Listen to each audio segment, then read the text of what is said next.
How to fix Ome TV loading screen or loading error.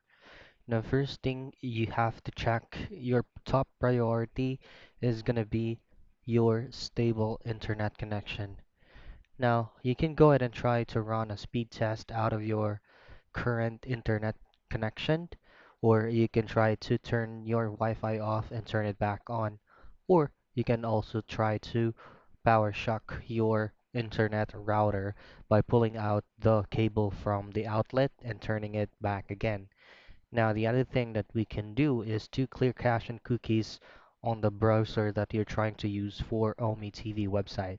For example, Google Chrome.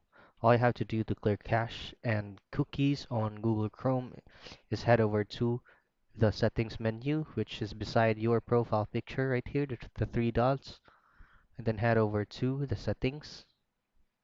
Now, from settings, go to privacy and security, and then click on delete browsing data. Now you can go ahead and check all these options right here and change the time range to all time.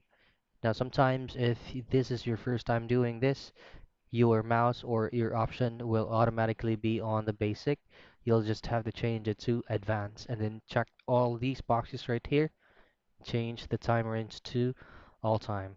Now, before you click on delete data, make sure that you have memorized all of your login credentials like your username, your email, and especially your password.